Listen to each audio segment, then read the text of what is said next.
In a land carved by grit and grief, a single act of mercy could cost you everything.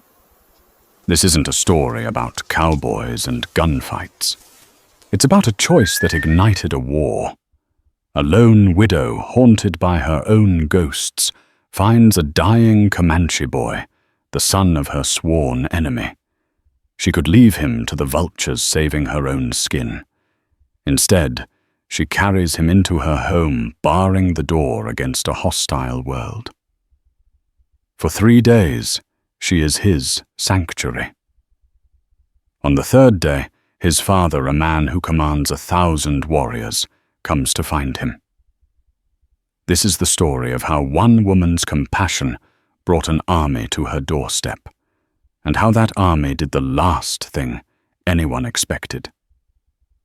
The silence of the plains was a living thing. It had a weight, a texture, and for Martha it had a voice. It whispered through the brittle stalks of last year's corn in her neglected garden, coiled around the solitary chimney of her sodden timber cabin, and carried the scent of dust and distant rain. It was a silence that had long ago swallowed the laughter of her husband Jebediah and the phantom patter of a child's feet she only ever heard in the weakest moments of the night. She was a woman forged in this silence, hammered into shape on the anvil of loss. Her hands, calloused and cracked, knew the heft of an axe and the delicate work of a sewing needle in equal measure. Her face, framed by hair the color of sun-bleached straw, was a map of her 30-odd years. The fine lines around her eyes, from squinting into the unforgiving Texas sun. The faint scar on her chin from a runaway wagon wheel, and the set of her jaw, a testament to a resilience she rarely felt, but always performed. Her homestead was a lonely island in a sea of prairie grass 5 miles from the nearest cluster of humanity at adobe walls. The settlement was less a town, and more a stubborn refusal to die, a collection of sod houses, a saloon and a trading post huddled together as if for warmth against the vast emptiness. But adobe walls offered little comfort. The people there were sinewy and suspicious, their hearts hardened by the same sun that baked the earth. They traded in whispers and rumors, and their fear of the Comanche, the ghost riders of the staked plains, was a fever that never broke. To them, the only good Comanche was a dead one, a sentiment Martha had once shared back when her world was larger than this 160-acre plot of sorrow. It had been 2 years since the Comanche raid that had made her a widow. Jebediah had been caught out in the open mending a fence line. They hadn't been after him, not really. He was simply in the way of their lightning-fast descent on a neighboring ranch. Collateral damage. That's what the captain from Fort Elliott had called it. Martha called it the moment the world stopped turning. Now she lived with a muted fear, a constant low hum beneath the surface of her days. She kept a loaded Winchester rifle by the door and a Colt Peacemaker on her hip, and she knew how to use them. But the fear was not just of the Comanche. It was of the loneliness of the land itself, which seemed to watch her with 1,000,000 indifferent eyes. It was the fear of her own heart, which she had buried so deep, she sometimes wondered if it was still beating. On a blistering afternoon in late August, when the heat shimmered in waves off the parched ground, Martha was returning from the creek, 2 heavy buckets of water sloshing against her legs. The creek was nearly a mile from her cabin, a lifeline that grew thinner with each rainless week. Her gaze was as always sweeping the horizon, a habit as ingrained as breathing. She scanned for the flick of a horse's tail, the glint of sun on a rifle barrel, the telltale plume of dust that signaled riders.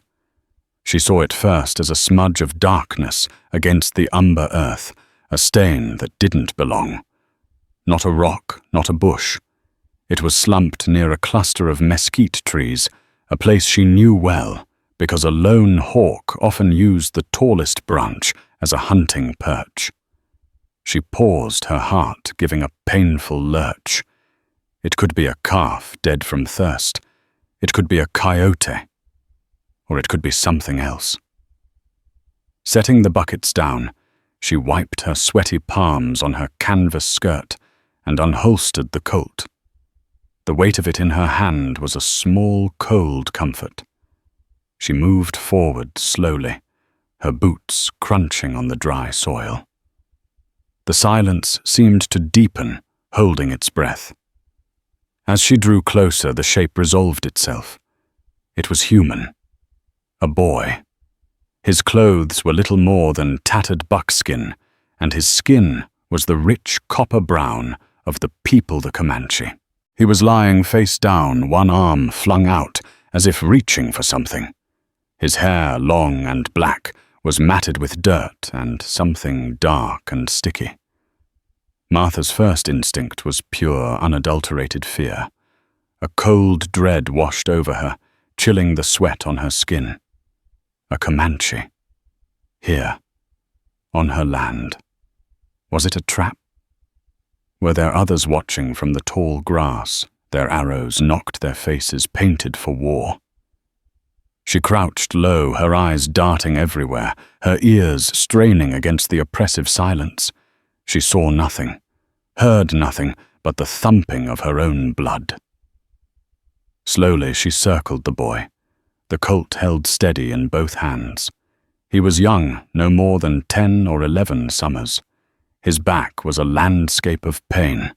A deep gash, ugly and inflamed, ran from his shoulder down his side, crawling with flies. But it wasn't the gash that was killing him. It was the fever. She could feel the heat radiating from him, see the shudders that racked his small frame. His breathing was a shallow, rasping sound, a ragged flag of surrender. She nudged him with the toe of her boot. A groan, thin and reedy, escaped his lips. He was alive, and Martha's world tilted on its axis. Everything she had been taught, everything she had learned through bitter experience, screamed at her to turn and walk away. Leave him. He was the enemy. His people had taken her husband, had left her to drown in this sea of silence. He was a viper in the grass, and even a young one could have venom. The folks at Adobe Walls would call her a fool for even hesitating. They'd call her a traitor if she did more. They would run her out, or worse.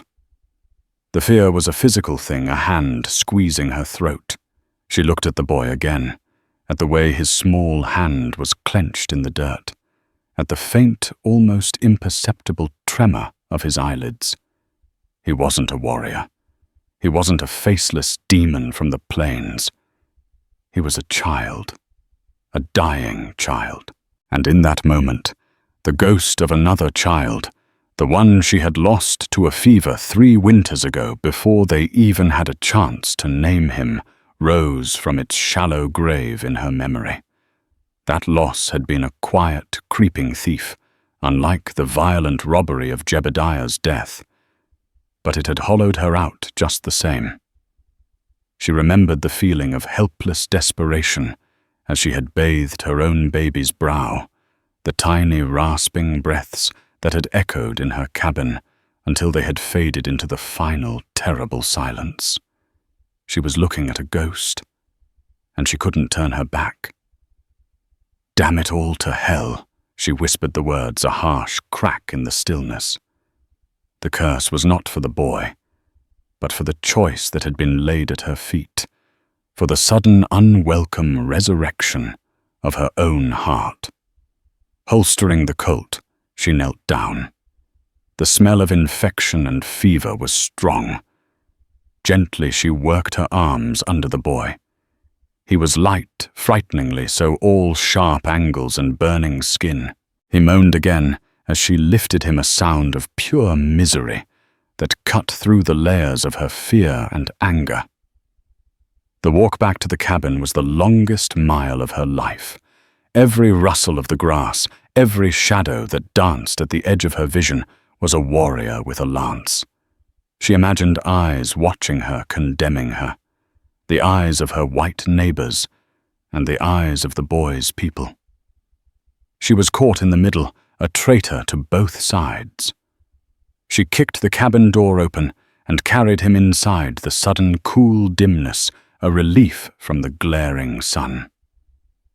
She laid him not on her own bed, that felt like a violation of some unspoken boundary, but on a pallet of blankets she dragged near the hearth.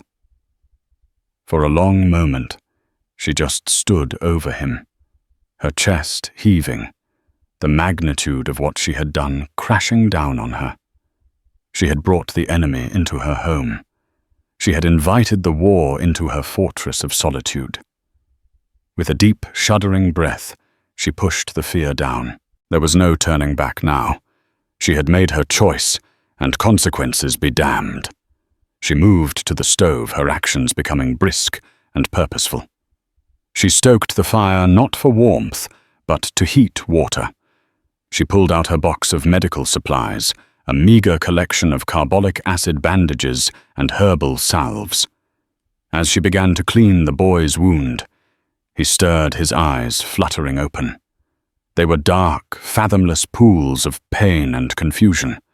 For a fleeting second they focused on her face, and in them she saw not hatred, but a raw, primal fear that mirrored her own. Then his eyes rolled back, and he was lost to the fever again. Martha worked through the rest of the day, and into the night, her cabin, a small beacon of light in the vast, dark expanse of the prairie. She cleaned the wound, stitched it closed with a shaking but steady hand, and slathered it with a pungent comfrey salve. She spooned sips of cool water between his cracked lips. She bathed his burning face with a damp cloth, whispering soothing words that were more for her own benefit than his. She didn't know his name. She didn't know his story. But as the moon climbed high in the sky, casting long shadows across the floor, she knew one thing with a terrifying certainty. She had risked her life to shelter a dying Comanche boy, and in this land, debts were always paid. Sometimes in coin, sometimes in kindness, but most often in blood. The first day had ended. She had 2 more to go. The second day dawned in a wash of pale rose and gold colors, too gentle for the turmoil brewing inside Martha's cabin. Sleep had been a fitful, shallow thing snatched in moments while seated in a rocking chair, the Winchester laid across her lap. Every creak of the cabin's timbers, every mournful cry of a distant coyote had sent a jolt of adrenaline through her. She was a sentry in her own home, guarding a secret that felt heavier than a coffin. The boy was still alive.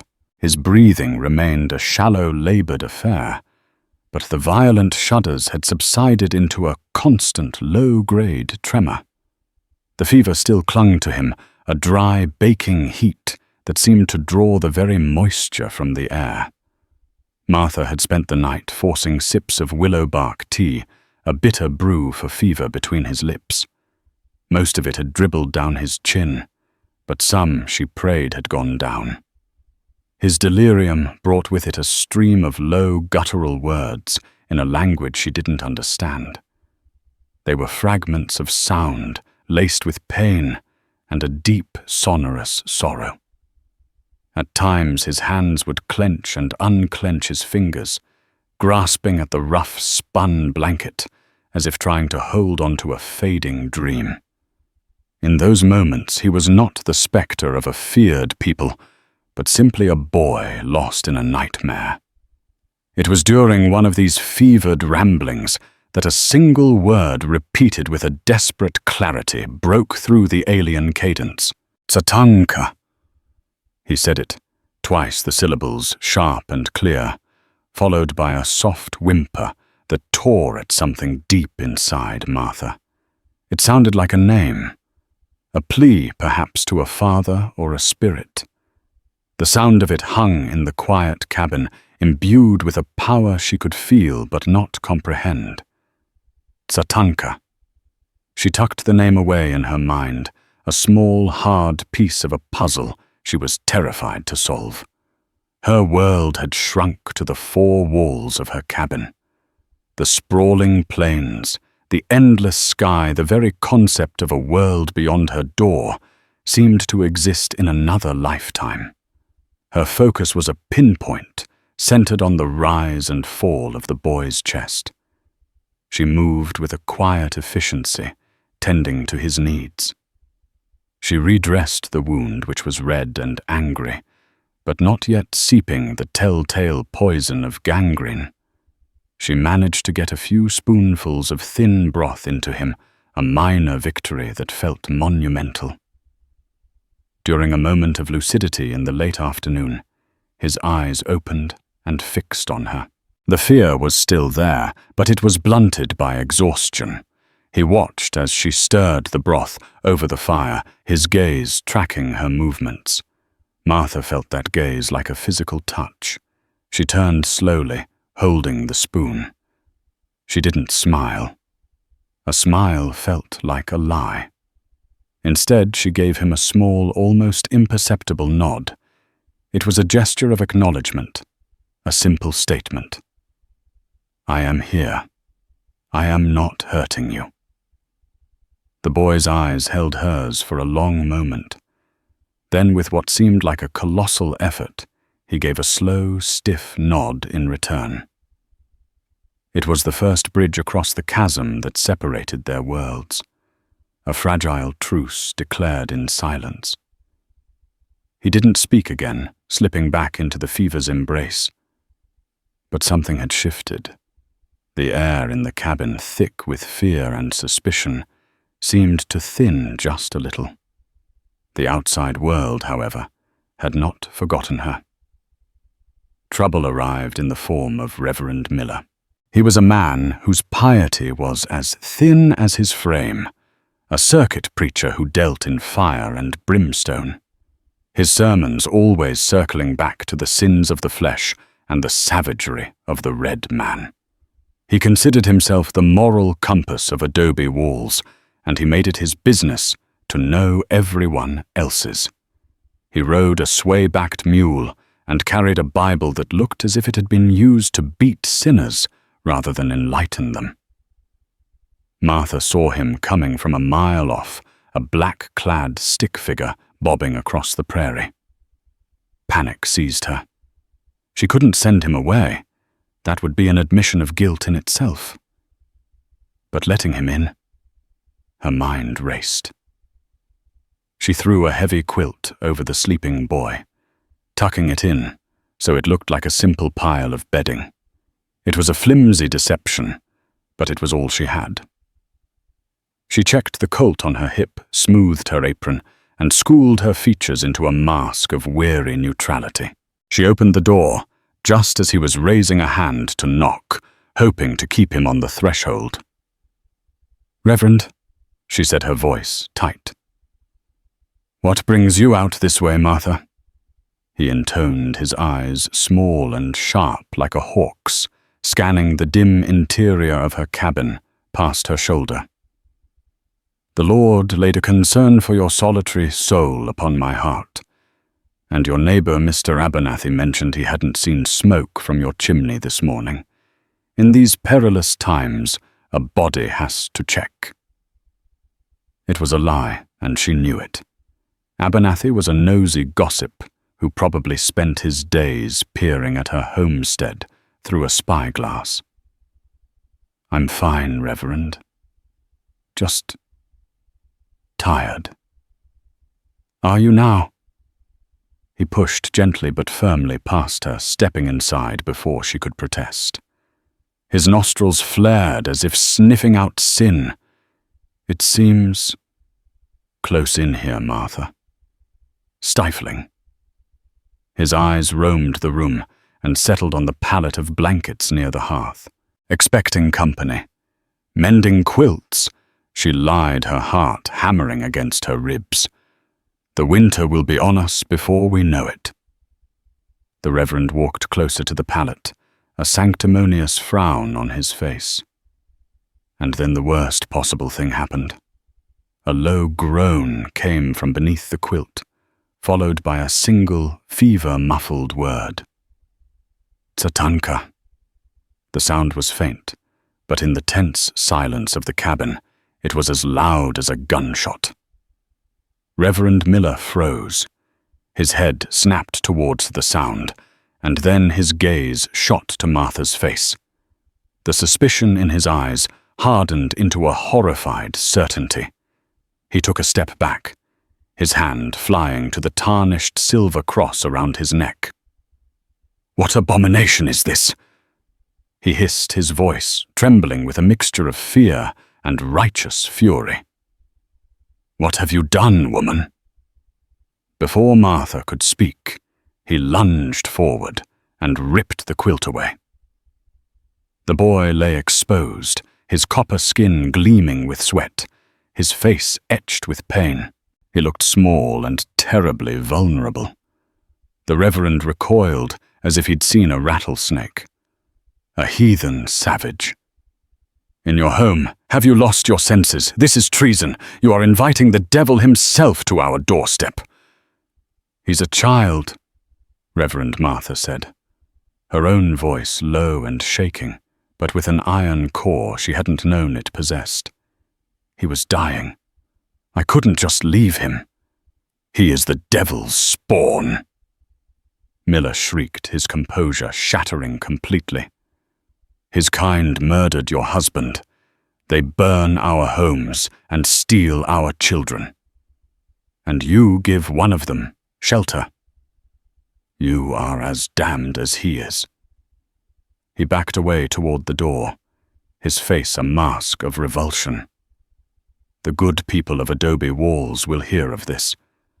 They will know that Martha Jessup harbors a serpent in her bosom. May God have mercy on your soul, for they surely will not. He scrambled out of the cabin, fumbling with the reins of his mule in his haste.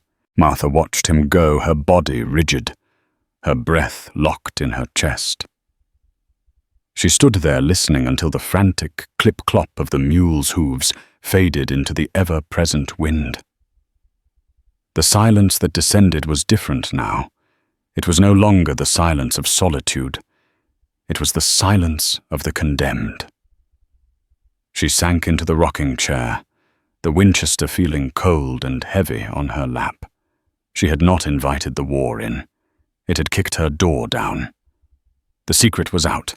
It would be a matter of hours before the news spread through Adobe Walls like a prairie fire. They would come for her. She didn't know if they would come with ropes or with torches, but they would come. She looked over at the boy. He was still lost to the world, blissfully unaware of the storm he had brought down upon them. His continued existence was now tied to hers in a knot that could only be undone by death. As the sun began its slow descent, painting the sky in fiery strokes of orange and purple, Martha was forced to confront a new, more terrifying thought. She had been so afraid of the Comanche, but now her more immediate and perhaps more dangerous enemy was her own kind. The Reverend's condemnation had sealed her fate with the settlers. Her only hope, a desperate and insane sliver of it, now lay with the very people she feared. She found herself praying for the boy to live, not just out of commotion, but out of a dawning, terrifying realization. If the settlers came for her, her only chance at survival might be the arrival of his people. The second day was ending. The truce inside her cabin was holding, but the world outside was now arming for war. And as darkness fell, a new sound reached her on the wind. It was faint at first, a low rhythmic vibration that she felt more than heard through the soles of her boots. It was not the sound of a preacher's mule. It was the sound of many horses moving as one, and it was coming closer. The sound was the heartbeat of the plains, a deep, resonant thrumming that grew steadily from a subtle vibration in the floorboards to a palpable tremor in the air. It was the sound of a coming storm, not of thunder and rain, but of hooves and hardened purpose. Martha stood frozen in the center of her cabin, the last rays of twilight slanting through the single window, illuminating the dust motes dancing in a world about to end. Her first thought was Miller sent them. The men from Adobe Walls, their courage bolstered by whiskey and self-righteous fury, were coming to exact their frontier justice. She snatched the Winchester, her knuckles white, and moved to the door, peering through a small crack in the timber. But what she saw on the horizon chased the blood from her face and replaced the fear of her neighbors with a far more primal and overwhelming terror. It wasn't a posse. A posse was a disorganized rabble of farmers and traders on mismatched horses. This was something else entirely. They crested the rise to the west, a great dark wave against the bruised purple of the twilight sky. An army. Hundreds of them. They moved with a fluid, terrifying discipline, a single organism of horse and rider. The last light glinted off the tips of lances, the barrels of rifles, and the stark geometric patterns of war paint on faces and on the flanks of their ponies. This was not the work of Reverend Miller. This was the answer to the boy's fevered whispers. This was Tatanka. Martha's breath hitched in her throat. The sheer scale of it was impossible to comprehend. This wasn't a raiding party. A raiding party was 20, maybe 30 warriors. This was the entire Comanche nation on the move.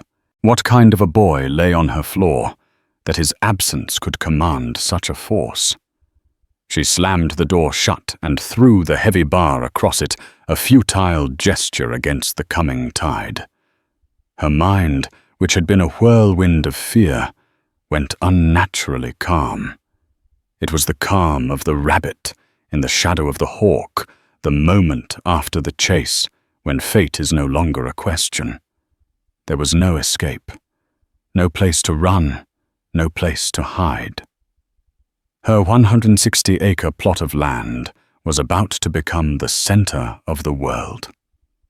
She looked at the boy on the pallet. His breathing seemed to have eased slightly, deepening into what might have been true sleep rather than a feverish stupor. In the dim light, he looked impossibly small, the cause of all this thunder. A new thought, sharp and clear, cut through her terror. They weren't here to attack Adobe Walls. Not yet. They were searching. They were moving in a wide, sweeping line, their progress deliberate. They were looking for him. Her cabin was a tiny, insignificant speck in their path. They might ride right past it. But then she remembered the thin curl of smoke that still rose from her chimney from heating the broth. A beacon, a signal, an answer to a question they hadn't yet asked. She had a choice to make in the last few minutes she might have left. She could try to hide the boy, try to bluff her way through it and pray they passed her by.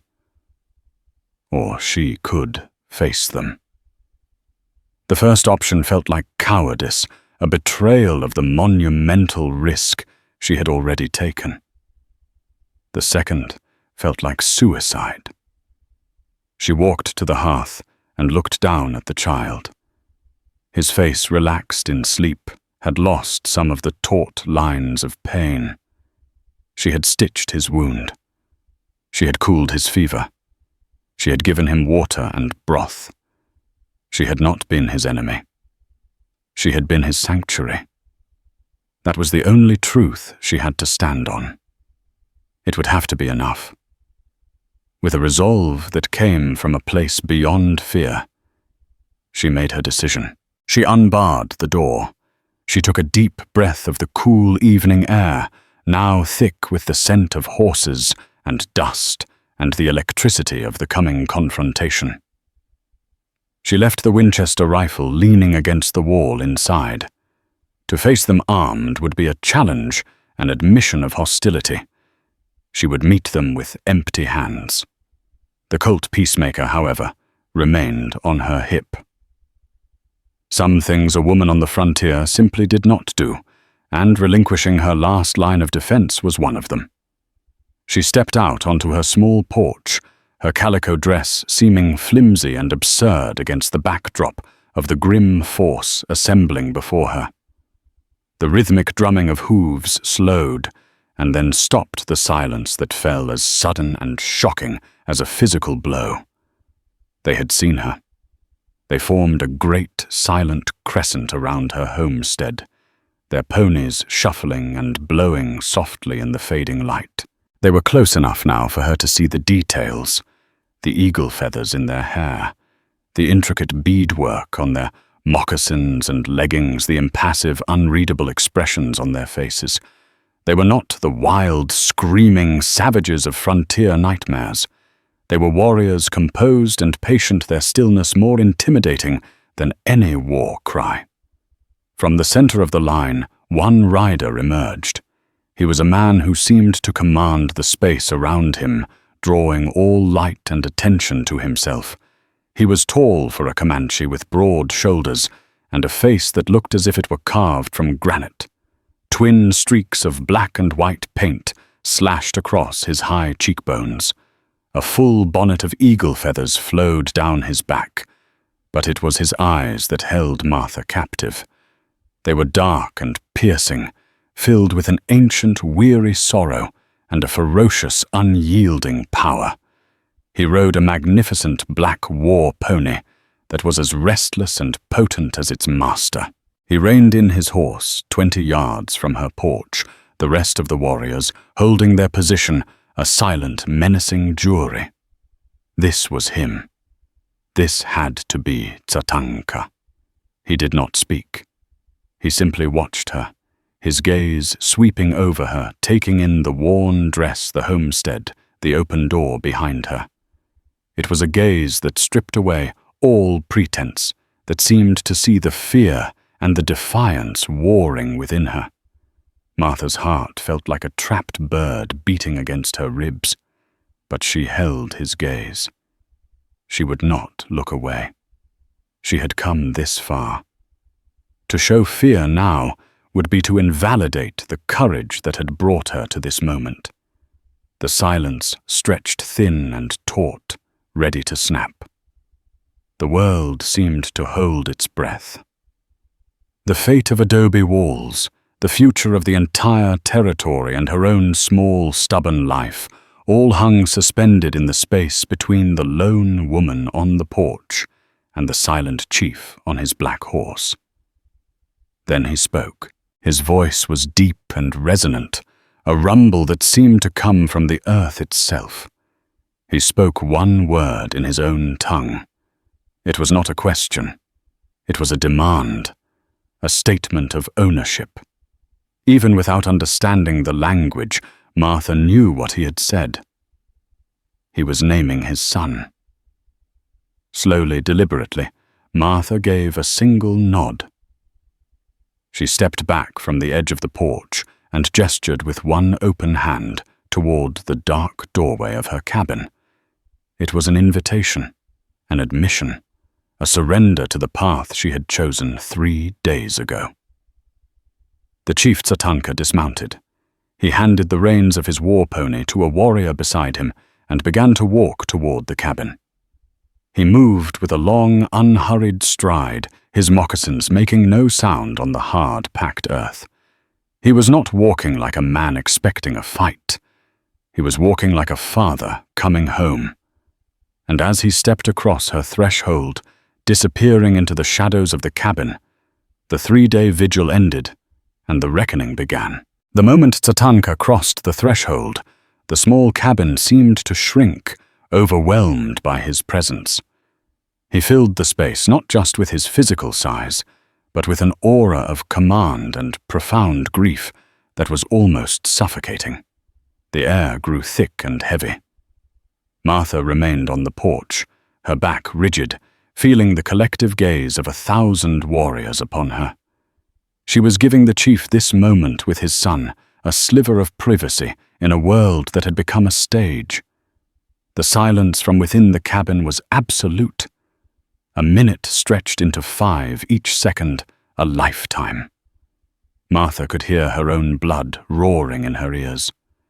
She imagined the scene inside the great chief, kneeling by the pallet, his hard facade crumbling at the sight of his child. She braced herself for the explosion.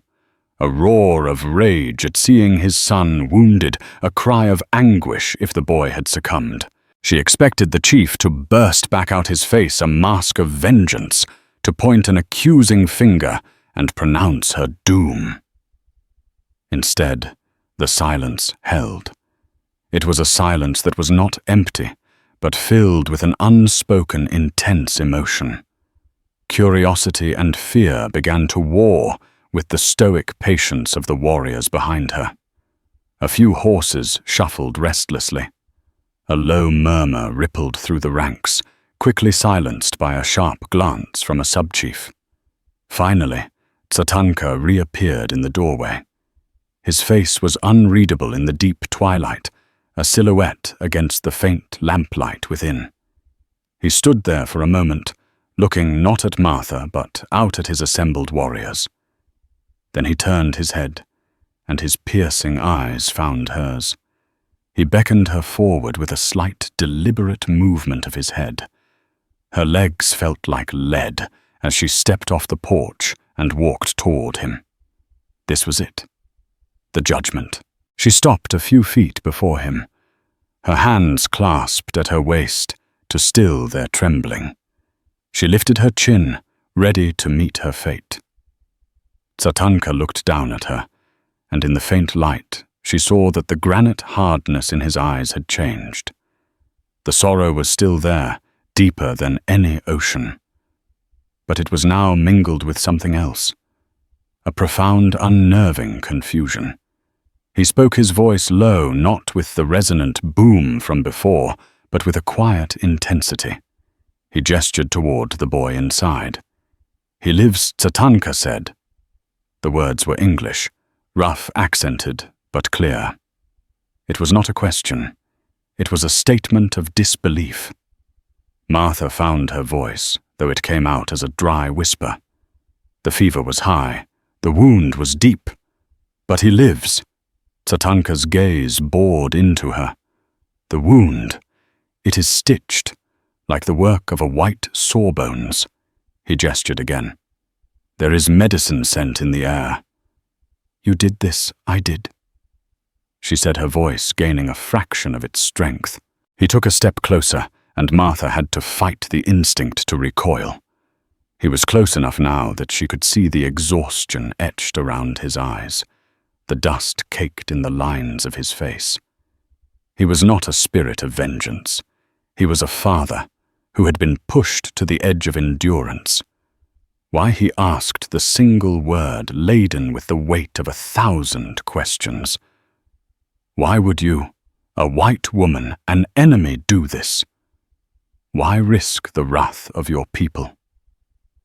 Why risk ours? And there, standing before the man whose people had taken her husband, Martha spoke the deepest truth she had. "I lost a son to the fever once," she said, her voice cracking slightly. "No mother should watch her child die alone in the dirt." The word mother hung in the air between them. It was a bridge of shared experience, a concept that transcended war paint and skin color. Tatanka's expression flickered. For the briefest of moments, the warrior vanished, and only the father remained. He saw not a white woman, but another parent who understood the unique terror of losing a child. It was then that the first twist in the fabric of the evening occurred. A weak voice called from inside the cabin. "Ta!" It was the boy. Tatanka's head whipped around. He strode back to the pallet, Martha following tentatively to the doorway. The boy's eyes were open, no longer glazed with fever, but clear and aware. They were fixed on his father. A small, weak smile touched his lips. Ta. The boy whispered again, his Comanche word for father. He lifted a hand not toward his father, but toward Martha. His finger pointed to the empty bowl and spoon beside his palate. She gave me water. Tatanka looked from his son to the bowl, then back to Martha. The evidence of her care was irrefutable, the clean bandages, the broth, the simple fact that his son was lucid and speaking. The chief knelt, placing a large, gentle hand on his son's forehead. "The fever has broken," he murmured in his own language, a tone of reverence in his voice. He looked at the stitched wound on his son's side. He traced the line of it with his finger, his touch surprisingly delicate. His brow furrowed. This was not the work of a settler's bullet. He said, switching back to English, his eyes locking onto Martha's. "The hole is wrong, and there is no lead." "It was a gash," Martha said. "Jagged. As if from a fall or—" Tatanka finished her thought, his voice turning to ice. "Or the point of a lance." He turned back to his son, speaking to him softly in their native tongue. The boy, whose name was Tar's son, or Chaitan, answered weakly, his voice gaining a little strength with each word. The conversation was short, but as Martha watched, Tatanka's entire demeanor shifted. The confusion and sorrow in his face were consumed by a cold, focused rage. It was a rage she realized with a jolt that was not directed at her. The great chief rose to his feet. He looked at Martha, and the final, most shocking twist of the night fell into place. "My son was not fleeing from your people," Tatanka said, his voice a low growl. "We were attacked 4 days ago, at the sacred ground by the Cimarron River. It was the Kiowa. They have broken the treaty. They ride with new rifles, seeking to claim our hunting grounds while our warriors are scattered." He pointed to the east. "They ambushed us. Chaitan was struck by a lance meant for me. His horse bolted in the chaos. We thought the Kiowa had taken him, or that he had been lost to the plains. We have been searching day and night, expecting to find his body. Or worse, the entire narrative that had played out in Martha's mind, and undoubtedly in the minds of the people at Adobe Walls, was wrong. This wasn't about a Comanche attack on settlers. This wasn't about revenge for a stolen child. This was the result of a war between native tribes, a conflict that the white settlers were not even a part of. She and her tiny cabin had stumbled into the middle of an entirely different story. Tatanka stared at her, his mind clearly working, processing the enormity of what had happened. His son, his only son and heir, had been lost, grievously wounded and dying. He had been found not by his enemies, the Kiowa, nor had he been murdered by his other enemies, the whites. He had been found and saved by a lone, widowed woman who by all rights should have left him to die. An enemy who had shown him the kindness of a mother. The debt was incalculable.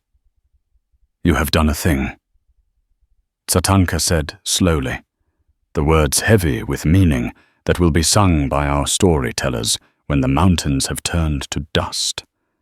"You sheltered the son of a chief, the future of the people, from our enemies and from your own."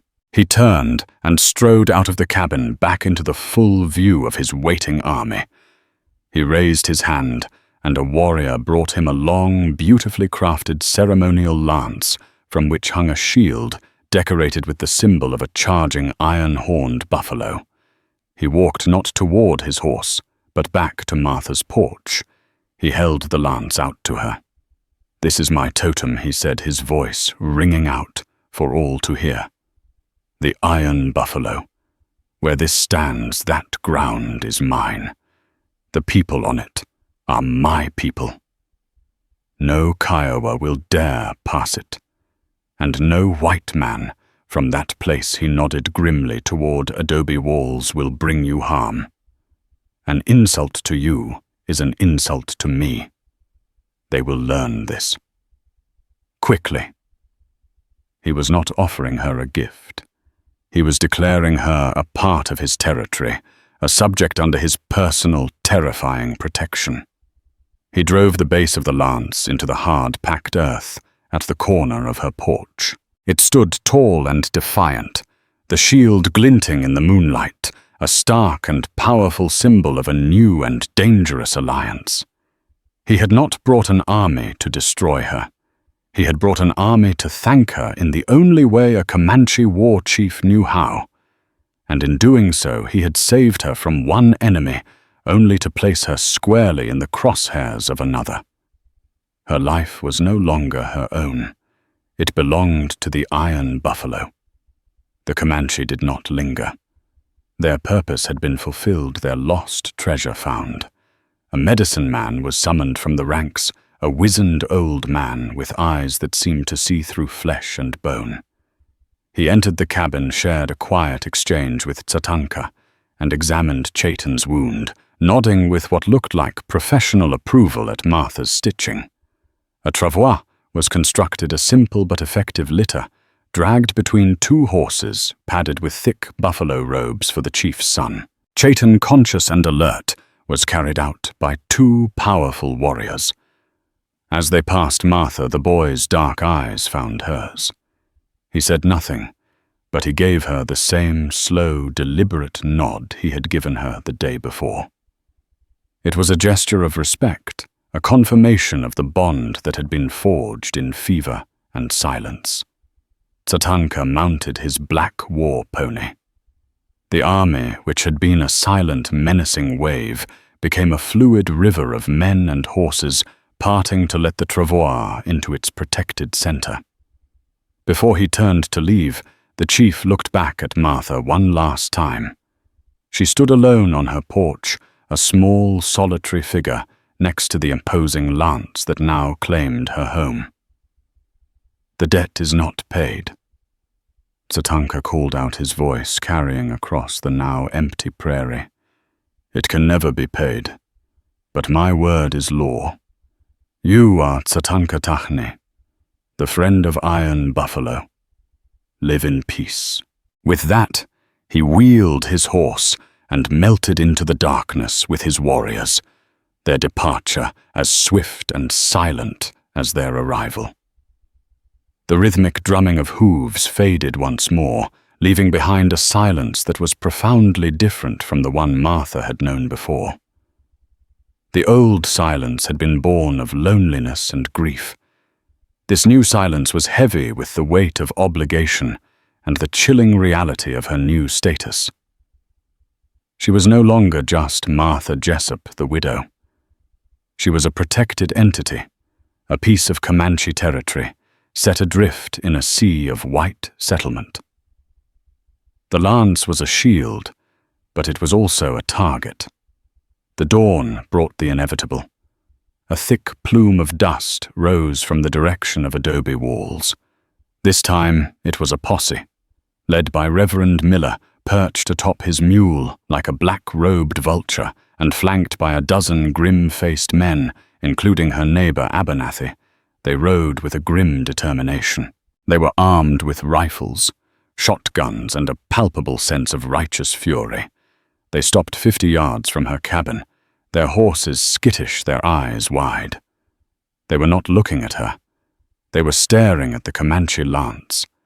It was an object so alien, so potent with meaning, that it seemed to vibrate in the morning sun. The shield with its charging buffalo was a clear and unmistakable message. Witchcraft! Miller shrieked, his voice cracking. He pointed a trembling finger at the lance.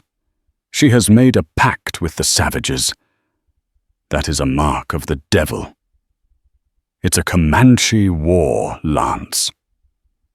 Reverend Abernathy said, his voice hushed with awe and terror. I've seen one before on a dead warrior. But never like this. Just standing there. Martha stepped onto the porch, her hands empty, the Colt still on her hip. She felt strangely calm. The fear of the night before had been burned away, leaving a core of hard, cold certainty. "Go home, Reverend," she said, her voice even and clear. "There's no business for you here. We've come for the heathen you were harboring, woman," another man shouted. "And we've come for you, the traitor." "He's gone," Martha replied. "His father came for him." The men exchanged uneasy glances. They had seen the tracks. The earth around Martha's cabin was churned and trampled by the hooves of hundreds of horses. They had assumed it was the war party she had summoned to destroy them. The idea that this massive force had come, taken one boy, and left a single woman untouched was a logic they could not comprehend. His father Miller spat. "You lie. You cavorted with demons, and they have marked you as one of their own. That thing," he gestured wildly at the lance, "is an affront to God." He kicked his mule, intending to ride forward, perhaps to tear the lance from the ground himself. But the mule, sensing the unease of its rider and the strange, primal power of the object before it, refused to move. "That lance," Martha said, her voice cutting through the tension, "is the word of Tsatanka. He told me that where it stands is his ground. The people on it are his people. An insult to me is an insult to him." A ripple of fear went through the posse. The name Tsatanka was known to them. Iron Buffalo. A chief of legendary status, known for his strategic brilliance and his utter ruthlessness in battle. They had come expecting to intimidate a lone woman. They found themselves facing the proxy of a king. To attack her now, to tear down that lance, would be to invite a war they could not possibly win. It would bring the entire Comanche nation down on their small, vulnerable settlement. The bloodlust in their eyes was slowly being replaced by the cold calculus of survival. They had come to punish a traitor, but now saw that the traitor was the only thing standing between them and annihilation. Reverend Miller, however, was blinded by his zealotry. "Do not listen to her blasphemy. She speaks with the tongue of the serpent. He is one man. We are Christians." But his followers were no longer listening. They were looking at the lance, at the thousands of hoof prints, and at the woman who stood on the porch, no longer looking like a victim, but like an ambassador from a foreign and dangerous power. Abernathy, a pragmatic man, when it came to his own life, slowly lowered his rifle. "This ain't our fight, Reverend. Not anymore." He turned his horse. "I'm going home." One by one, the others followed suit, their bravado evaporating in the morning sun. They turned their horses and rode away, leaving Reverend Miller alone, his face purple with impotent rage. He stared at Martha, his mouth opening and closing like a landed fish. Finally, with a curse that was far from holy, he yanked on his mule's reins and retreated, defeated not by force of arms, but by the power of a symbol. Martha watched them go, the tension slowly bleeding out of her. She was safe. For now. In the weeks and months that followed, a strange, unspoken truce settled over the land. The people of Adobe Walls gave her homestead a wide berth, their fear greater than their hatred. They called her the Comanche woman, a name spoken in hushed, fearful tones. She was an outcast, more isolated than ever. Yet, paradoxically, she was the most powerful person in the territory. Traders on their way to the fort would sometimes leave gifts on her porch, a sack of flour, a bolt of cloth, a bag of coffee beans. They were not gifts of friendship. They were offerings, tributes to the power she represented, desperate attempts to curry favor with the unseen chief, whose protection she now lived under. Her life became a quiet rhythm of solitude, but it was a solitude imbued with purpose. One cool autumn morning, she found a magnificent white buffalo robe draped over her porch railing, a gift of such rarity and spiritual significance that it took her breath away. On another, a string of ponies, the finest she had ever seen, was tied to her fence post. There was never a note, never a rider to be seen. They were simply there, silent messages from Tatanka, reminders of the debt he still carried. She never saw Chaitan again, but she knew he had lived. She knew he would one day lead his people, perhaps with a memory of a woman who had shown him kindness when the world had offered only death. Martha Jessup, the widow of the plains, had risked her life for an enemy, and in doing so had found the one thing she never expected: a future.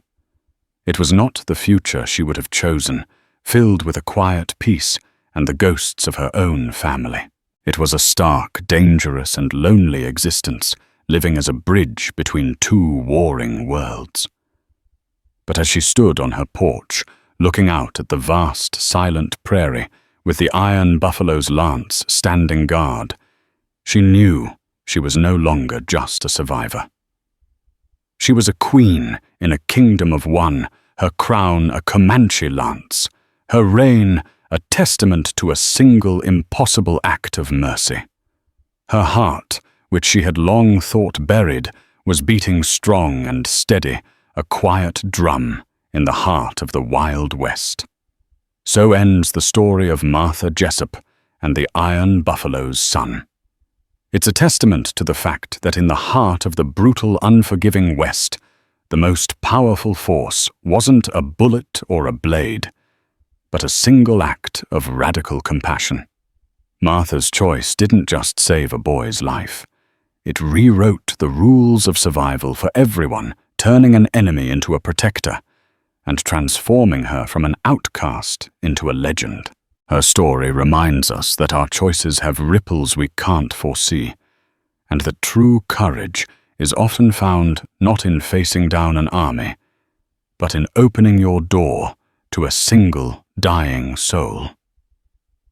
If this story of impossible choices and unexpected alliances moved you, please help our channel grow by giving this video a like and sharing it with someone who loves a powerful story. Don't forget to subscribe and hit the notification bell so you won't miss our next journey into the dramatic heart of the past. Thank you for listening.